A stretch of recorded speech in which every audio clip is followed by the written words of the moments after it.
Hey guys, this is a somber episode, but I want to talk about what we witnessed yesterday. Millions, probably tens of millions at this point, witnessed Charlie Kirk perish in real time, and it got circulated more and more over social media.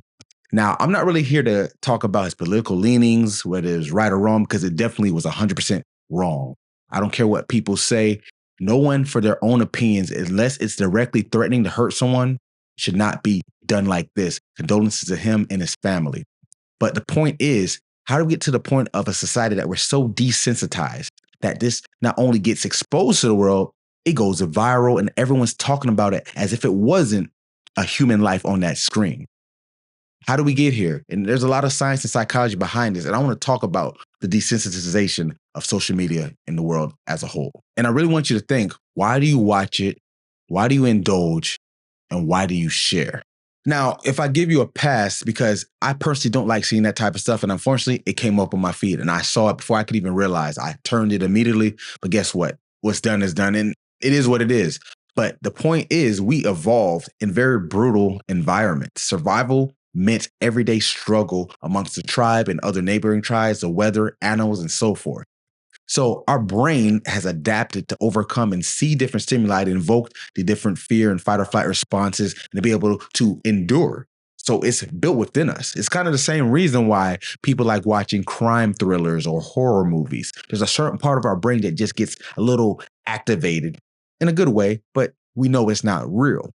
But when we go to the point in the context where reality and movies become the same, and we see things like when we play video games or listen to rap music, there's definitely studies that show that video games are correlated with more aggressive behavior. Now, it's not saying it's the only reason, but it definitely has an association or a correlation. And also rap music, the last 10 years, the top rap 100 songs, over half of them have violent themes. So you can't deny that having that play through your head every day doesn't do something to you. Not saying you're going to go out and commit it, but it definitely makes you seem like it doesn't matter as much because these are just regular routines.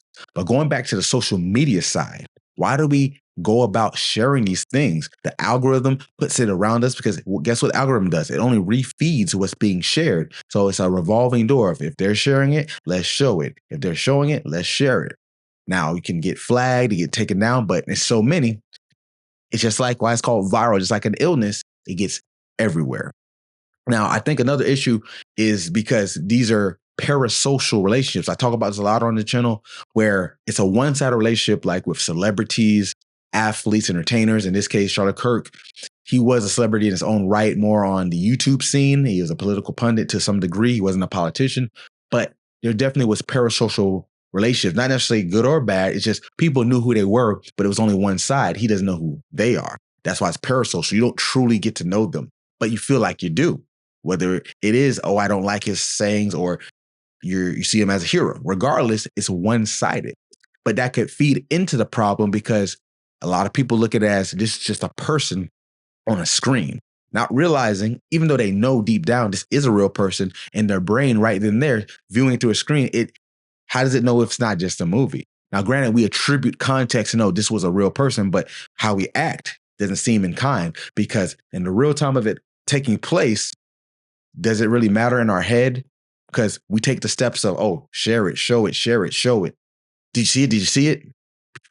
It's insane how our brain can overstep a layer of reality simply because of the technology we have. It's kind of like that show Black Mirror, why it's so popular, because it says and shows a lot of things that, even though it's futuristic in some ways, a lot of it's happening right now. And I always say that it's not even the technology that's the problem.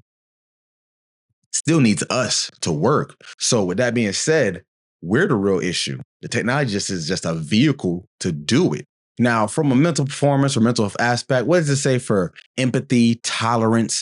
I don't think it necessarily means just the world's going to hell, but it speaks to the volume of where are we going next? Because at this point, it's been at least 15 years where social media has been really integrated, I should say, into our daily lives. And with that being said, it's second nature now. It's no more, oh, that's just the social media stuff. Nah, we get our news from it.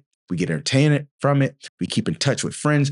It's ingrained. So it's only going to get worse. So does it mean we're not going to care and people are just going to walk by each other in the street and think the same thing? I don't know. Will it get to that point? but we're definitely headed to that direction because the parasocial side of things is for people who are famous that don't know us, but we're getting more distance day to day. Do you know your neighbor's name? So I know this is kind of going a different direction because the main takeaway was, like I said, not about necessarily just talking about the Charlie Kirk shooting in general as a whole, but how we've gotten so far to just thinking these are whatever headlines, retweets, reshares, reels, TikToks, when these are real people. So I want you to remember that the next time you watch a traumatic video.